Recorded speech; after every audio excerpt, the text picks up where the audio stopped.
चंदनगर के हरे भरे जंगलों के बीच मधुपुर गांव बसा हुआ था। उस गांव में शंकर और भीमा नाम के दो भाई रहते थे। शंकर भैया, ओ शंकर भैया, आपकी अम्मा की सेहत अचानक बिगड़ गई है, आप तुरंत घर चलिए। क्या कह रहे हो तुम? अभी तो अम्मा बिल्कुल ठीक थी। शंकर अपने छोटे भाई भीमा के साथ दौड़ते हुए घर पहुंचा। वहां उनकी बुरी माँ बिस्तर पर पड़ी थी। मेरे बच्चों, मुझे महसूस हो रहा है कि मेरी सांसों की गिनती अब पूरी होने को है।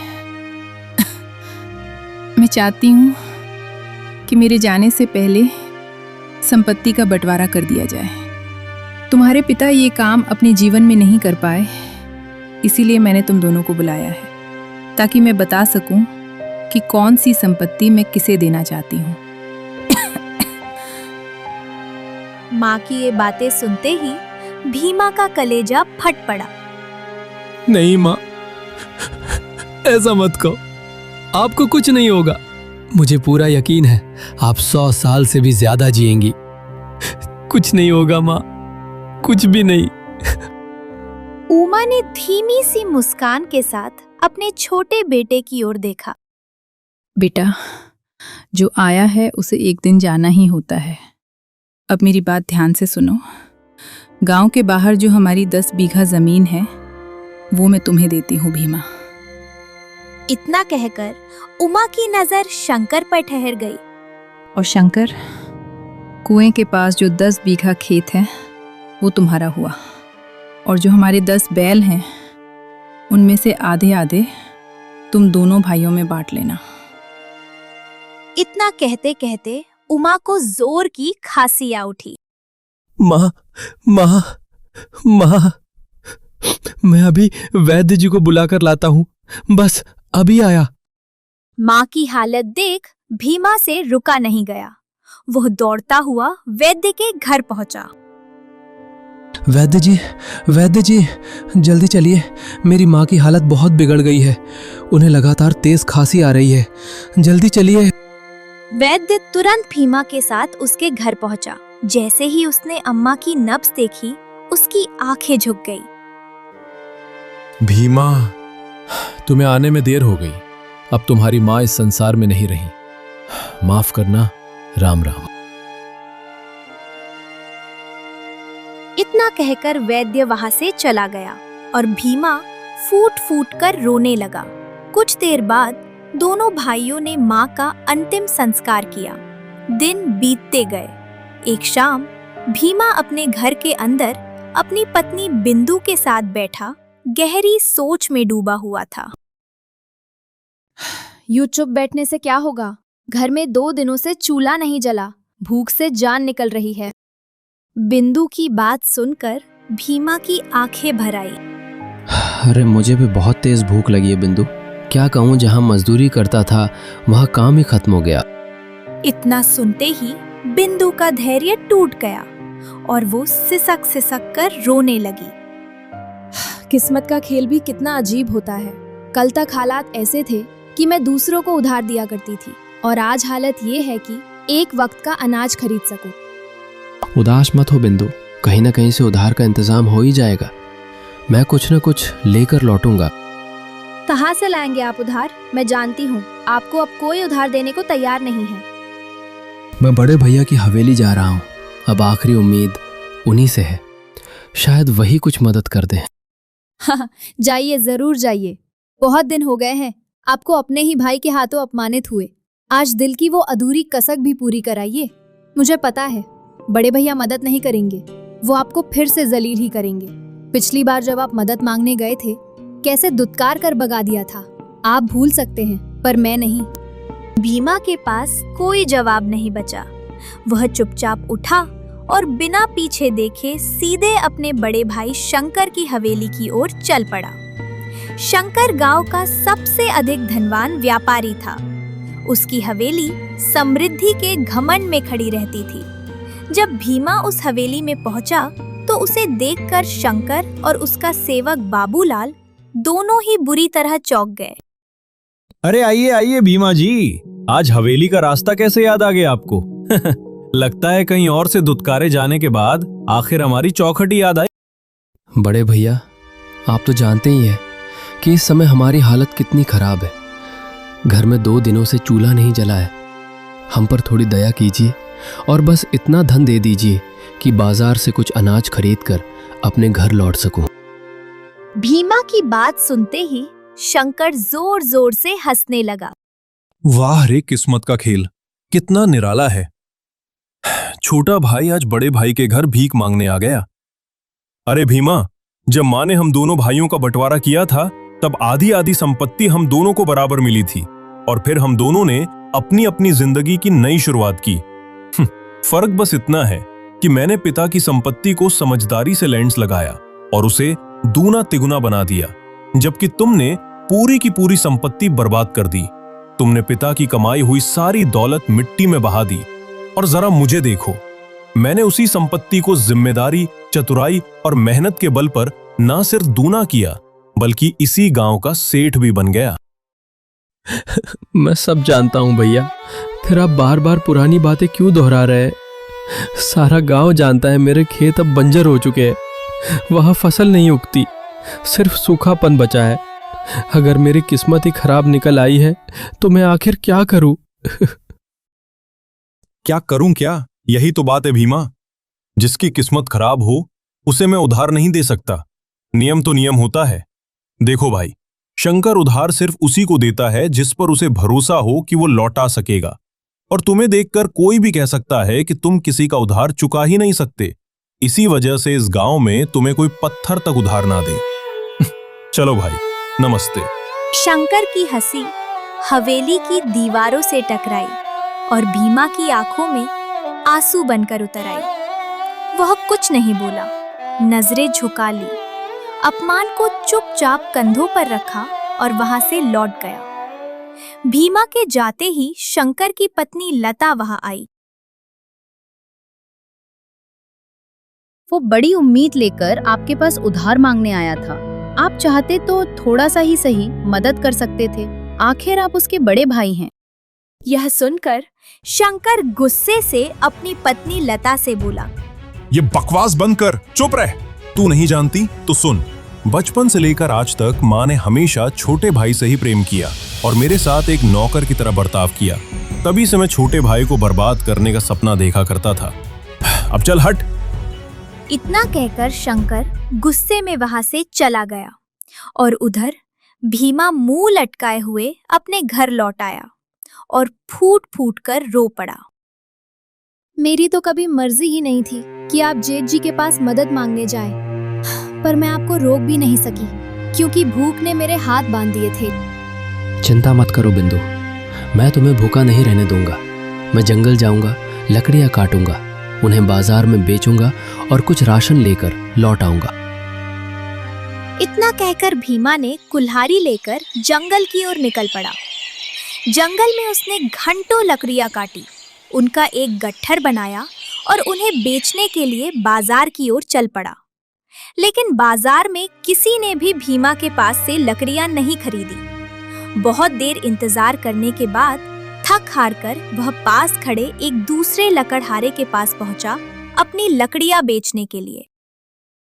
भैया, क्या तुम मेरी ये लकड़ियां खरीदोगे? ले तो लूंगा पर दाम ज्यादा नहीं दूंगा। 20 मुद्राएं। मंजूर हो तो सौदा पक्का, वरना मेरा समय व्यर्थ मत कर।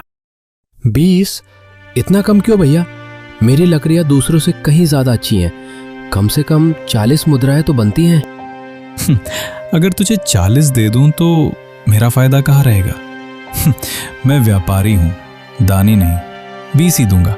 लेना है तो दे, नहीं तो रास्ता खुला है। भीमा के पास अब कोई दूसरा रास्ता नहीं बचा था। मजबूरी में वो 20 मुद्राओं में अपनी सारी लकड़ियां बेच देता है।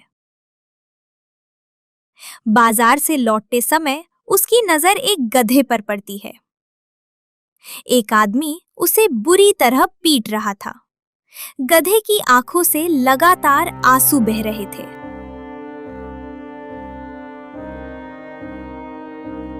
अरे भाई रुको रुको जरा, इतनी बेरहमी क्यों आखिर? इस बेजुबान ने किया क्या है? तुझे पता भी है मैं इसे क्यों मार रहा हूं? मैंने इस गधे को दूसरे गांव के बाजार से अच्छे दाम देकर खरीदा था। सोचा था जंगल से लकड़ियां उठाएगा, मेरा काम आसान करेगा। लेकिन जब भी काम की बारी आती है तो ये अपनी जगह से हिलता तक नहीं, ऊपर से सारा चारा खा जाता है। इसे खरीद कर मुझे मुनाफा नहीं, सिर्फ नुकसान मिला है। इसीलिए आज मेरा गुस्सा इसी पर उतर रहा है। अरे अरे ठहरो ठहरो भाई, अगर यही बात है तो ये गधा मुझे दे दो। मुझे मूर्ख समझ रखा है क्या? मुफ्त में गधा भी दे दूं और नुकसान भी उठाऊं? मैंने इसे खरीदा है, दान में नहीं पाया। अगर इतनी ही दया है तो 10 मुद्राएं निकाल और इसे ले जा। भीमा गहरी सोच में डूब गया। उसने गधे की ओर देखा। उसकी आंखों में आशा झलक रही थी। कुछ पल बाद भीमा ने चुपचाप 10 मुद्राएं उस आदमी के हाथ में रख दी। बुरा मत मानना भाई, पर मैंने तुमसे बड़ा मूर्ख आज तक नहीं देखा। इस गधे को खरीद कर तुमने घाटे का सौदा किया है, लेकिन मेरी तो मुसीबत टल गई।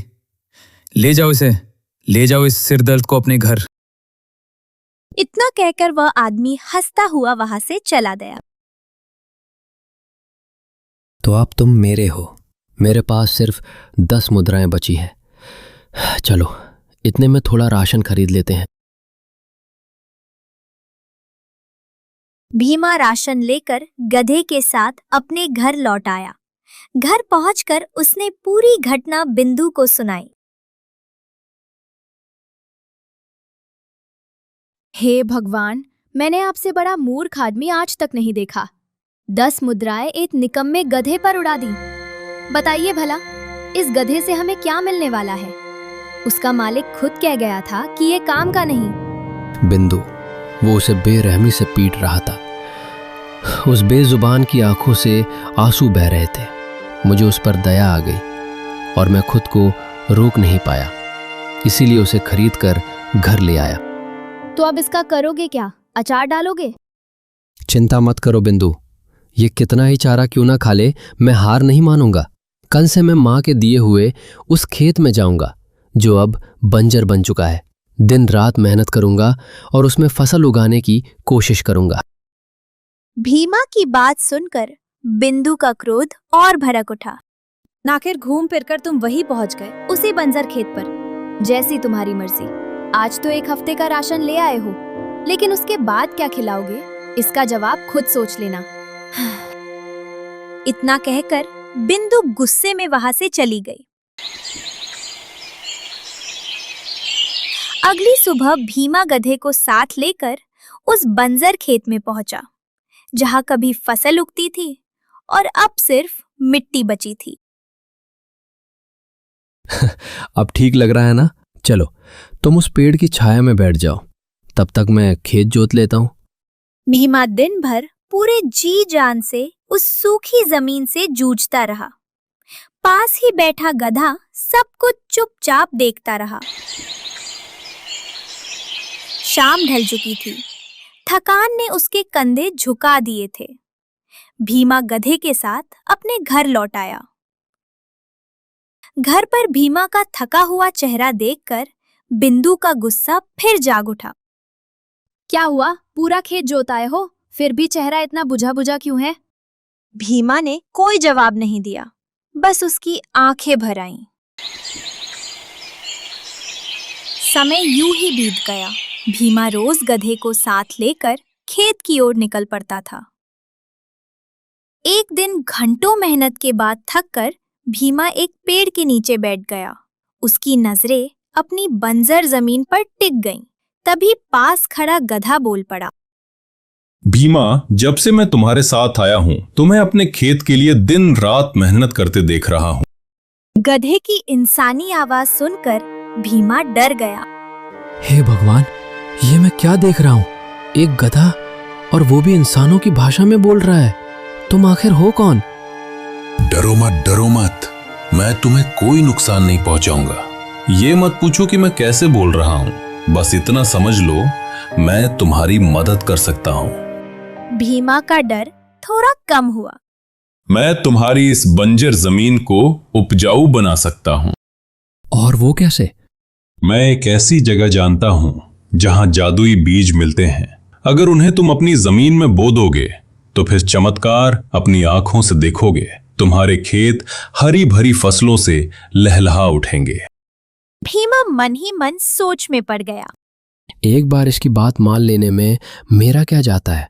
क्या पता मेरा खेत सच में उपजाऊ हो जाए। ठीक है, तो फिर चलो, मैं तुम्हें जंगल के उस हिस्से में ले चलता हूं जहां वे जादुई बीज मिलते हैं। गधा आगे आगे चला और भीमा उसके पीछे। जंगल और घना होता गया। कुछ देर चलने के बाद गधा एक गुफा के सामने रुक गया। यही है वो जगह है, आओ मेरे साथ। जादुई बीज इसी गुफा के भीतर मिलेंगे। भीमा गधे के साथ गुफा के अंदर चला गया। अंदर कदम रखते ही उसकी आंखें फैल गईं, क्योंकि गुफा की जमीन पर चारों ओर बीज बिखरे पड़े थे। बाप रे बाप, मैंने अब तक अनाज को पौधे बनते देखा था, हरियाली को जमीन से फूटते देखा था, लेकिन बीजों को खुद ब खुद उगते हुए मैं पहली बार देख रहा हूं। गजब है भाई। और ये बीज, ये तो रंग बिरंगी किरणों की तरह जगमगा रहे हैं। इन्हीं में से कुछ बीज उठा लो और फिर चमत्कार देखना। डरो मत, उठा लो। भीमा बीज चुन ही रहा था कि तभी उसकी नजर गुफा के एक कोने पर जा टिकी।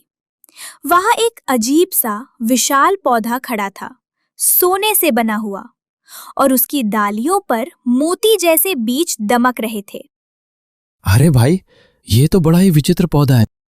हाँ, इसका भी एक रहस्य है, लेकिन वो राज मैं अभी नहीं खोल सकता। सही वक्त आने पर तुम्हें सब पता चल जाएगा। भीमा ने और सवाल नहीं किए। उसने चुपचाप कुछ बीज उठाए, मुट्ठी बांधी और गधे के साथ गुफा से बाहर निकल आया। अब आज ही रात इन बीजों को अपनी बंजर जमीन में बो देना। रात की खामोशी में भीमा गधे के साथ अपने खेत तक पहुंचा। उसने वही किया जो गधे ने कहा था। अब घर चलो, सुबह इसका चमत्कार देखना। उस रात खेत में बीज बोने के बाद भीमा और गधा घर लौट आए। घर पहुंचकर भीमा ने अपनी पत्नी बिंदु को एक एक करके सब कुछ बताया। गधे की इंसानी आवाज, जंगल, गुफा, जादुई बीज और वह सोने का पौधा जिस पर मोतियों जैसे बीज लगे थे।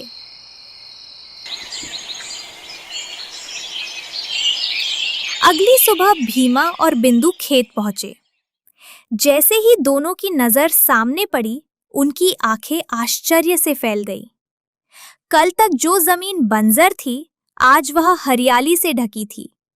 लहलहाती फसलें, भरे हुए बाल और हवा में धान की खुशबू। अरे बिंदु देखो, हमारा बंजर खेत हरा भरा हो गया। तो इसका मतलब गधा सच कह रहा था। मुझे माफ कर दीजिए। जब आप उसे घर लाए थे तो मैंने आपसे बहुत कुछ कह दिया था। कोई बात नहीं बिंदु, देखो फसल पूरी तरह पक चुकी है। चलो इसे काट लेते हैं और बाजार में बेच देते हैं। दोनों मेहनत में जुट गए। इसी बीच शंकर का नौकर बाबूलाल वहां आ पहुंचा। खेत की हरियाली देखते ही वह चौंक कर ठिठक गया। अरे भीमा भैया, ये कैसे हुआ? कल तक तो ये खेत बंजर था और आज लहलहाती फसल। ये चमत्कार कैसे हुआ भैया? भीमा कुछ कहने ही वाला था कि बिंदु ने झट से बात काट दी। ये सब भीमा की मेहनत का फल है। बाबूलाल बिना कुछ और कहे वहां से चला गया। भीमा और बिंदु ने फसल काटी और उसे अच्छे दाम पर बेच दिया। फिर भीमा ने बहुत सारा धन बिंदु के हाथों में रख दिया। यह देखकर बिंदु बहुत खुश हो गई। भीमा, पूरे गांव में हंगामा मच गया है। किसी को विश्वास नहीं हो रहा कि बंजर जमीन में एक ही रात में इतनी फसल उग सकती है। हाँ, जब बाबूलाल पूछ रहा था तो मैं सच बताने ही वाला था। अच्छा हुआ तुमने मुझे रोक लिया, वरना वो भैया तक सब पहुंचा देता। ध्यान रखिए भीमा, गांव में कोई भी हो, इन जादुई बीजों के बारे में किसी को मत बताइए, नहीं तो आपके बड़े भाई इन्हें छीनने की कोशिश जरूर करेंगे। शायद तुम ठीक कह रही हो बिंदु।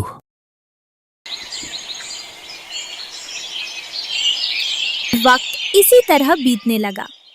अब हर हफ्ते भीमा गधे के साथ जंगल जाता, जादुई बीज लाता और बंजर जमीन में बो देता। अगली ही सुबह खेत फिर से हरियाली से भर जाता। देखते ही देखते भीमा की किस्मत पलट गई। वह धनवान बन गया।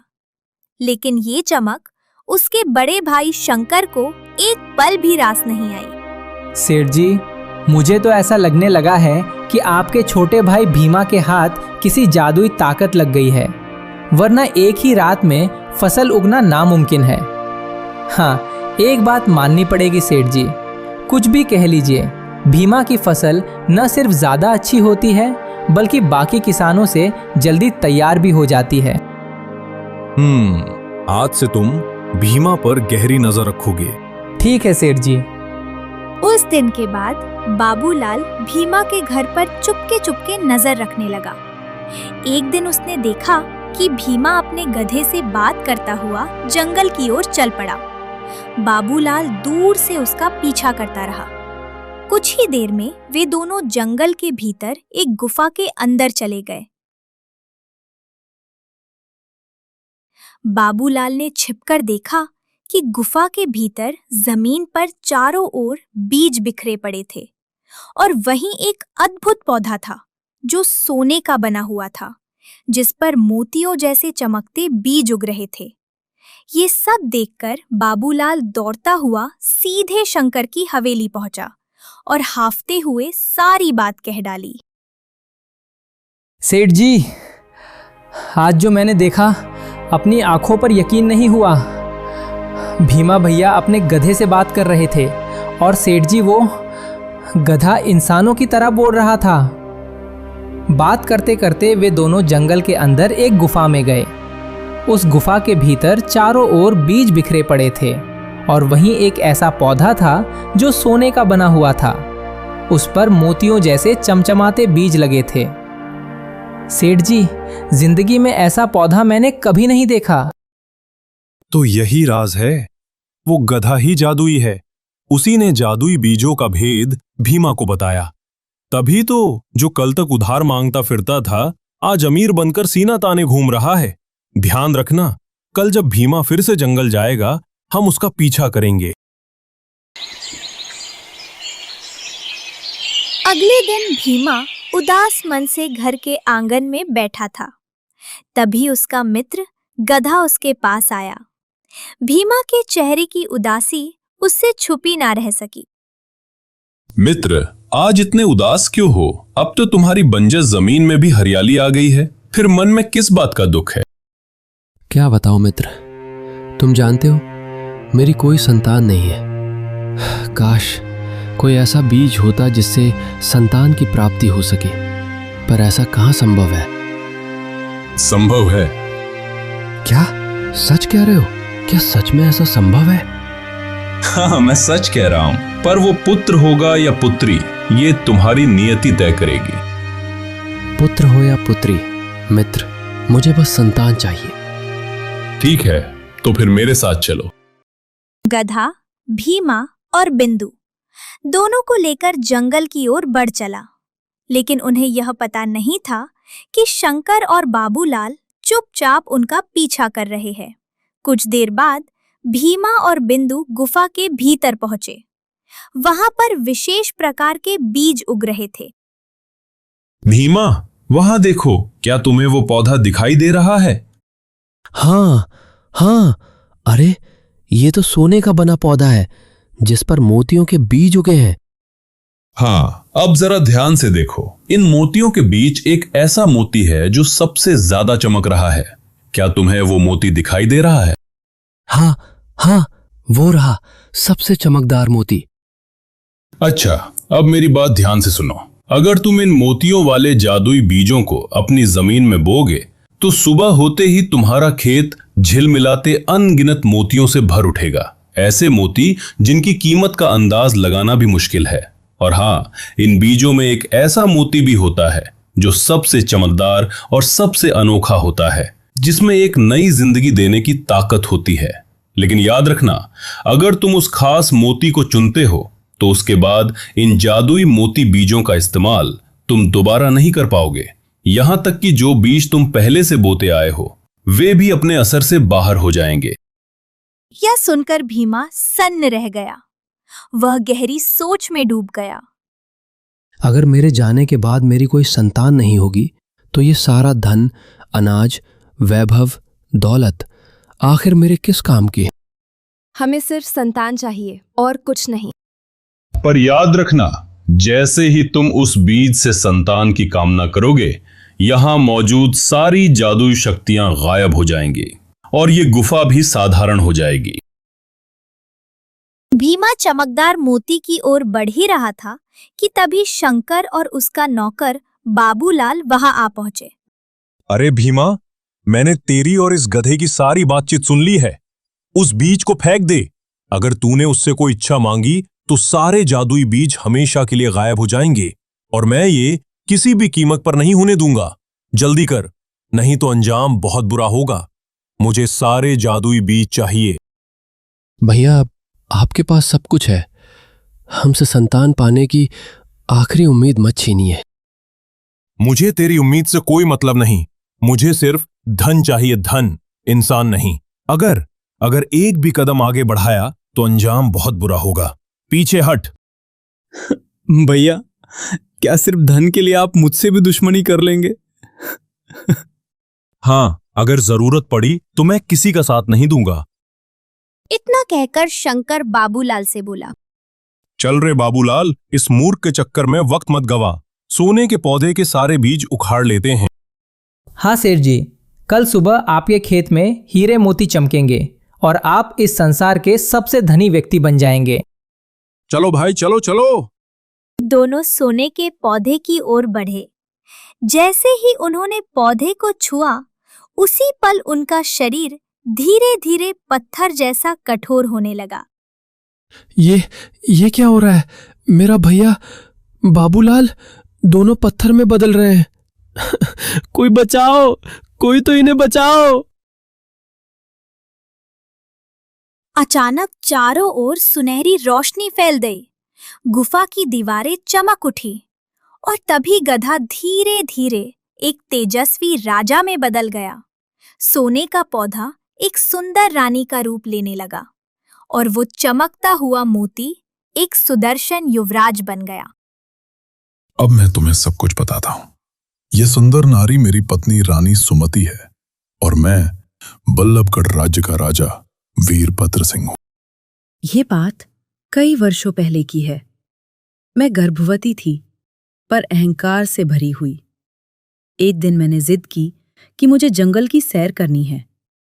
राजा मुझे जंगल ले गए। हम एक वृक्ष के नीचे विश्राम कर रहे थे कि तभी झाड़ियों से एक गधे की आवाज आई। राजा वीरभद्र चौंक गए। उन्होंने बिना सोचे तीर चला दिया। वह तीर एक गर्भवती गधी को लगा। वह घायल होकर धरती पर गिर पड़ी। उसी क्षण एक साधु प्रकट हुआ, क्रोध से भरा हुआ। तुझे जंगल के जीवों पर जरा भी दया नहीं? जिस गधी पर तूने वार किया वह गर्भवती थी। तूने मां और अजन्मे शिशु दोनों की हत्या की है। बाबा, हमें क्षमा करें। मेरी पत्नी सो रही थी। गधे की आवाज से वो जाग गई और मैंने बिना सोचे तीर चला दिया। तभी साधु और अधिक क्रोधित हुआ। क्या किसी को अपने ही घर में बोलने का अधिकार नहीं? मैं तुम्हें शाप देता हूं, तू एक गधे का जीवन जिएगा। तेरी अहंकारी पत्नी सोने का पौधा बनेगी और तुम्हारा अजन्मा पुत्र चमकदार मोती के बीज में बदल जाएगा। तुम्हें मुक्ति तभी मिलेगी जब एक ऐसा मनुष्य तुमसे टकराएगा जो सच्चे मन वाला हो, लालच से दूर हो और जब वह धन के बजाय संतान की कामना करेगा, तभी ये शाप टूटेगा। इतना कहकर साधु हवा में विलीन हो गया और उसी क्षण राजा गधे में बदल गया। रानी सोने का पौधा बन गई और रानी के गर्भ में पल रहा शिशु मोतियों का एक जादुई बीज बन गया। मैं वर्षों तक उस सच्चे मनुष्य की तलाश में भटकता रहा। भीमा, जब मैंने तुम्हारी मेहनत, ईमानदारी और सच्चाई देखी तो समझ गया वही मनुष्य तुम हो। इसीलिए मैंने तुम्हें जादुई बीजों का रहस्य बताया। और जो सबसे अधिक चमकता मोती था वही हमारा पुत्र है। मेरे मित्र, मेरे भाई भीमा, तुम्हारे प्रेम और स्नेह की वजह से ही आज हम तुम्हारे सामने खड़े हैं। क्या तुम हमारे साथ बल्लभगढ़ राज्य चलोगे और महल में हमारे साथ रहोगे? महाराज, जब सारी दुनिया मेरे विरुद्ध थी तब आप ही मेरे सच्चे मित्र थे। हाँ महाराज, हम आपके साथ बल्लभगढ़ चलेंगे। राजा वीरभद्र सिंह, रानी सुमति और युवराज भीमा और बिंदु के साथ बल्लभगढ़ लौट आए। चारों ओर आग की तरह यह बात फैल गई कि कैसे भीमा का बंजर खेत उपजाऊ बन गया और कैसे शंकर और बाबूलाल की लालच उनके अंत का कारण बनी। भीमा राजा वीरभद्र का दाहिना हाथ बना और बल्लभगढ़ राज्य में शांति और समृद्धि फिर से लौट आई। कहानी तो खत्म हो गई, लेकिन अगर इस कहानी ने आपके दिल को जरा सा भी छुआ है तो जाते जाते बस एक छोटा सा काम कर देना। इस वीडियो पर अपना एक लाइक छोड़ देना। और अगर आप चाहते हैं कि ऐसी ही कहानियां हम आपके लिए लाते रहें तो चैनल को सब्सक्राइब करके हमारे साथ जुड़ जाइए। हम अगली कहानी में फिर मिलेंगे एक नई सीख के साथ।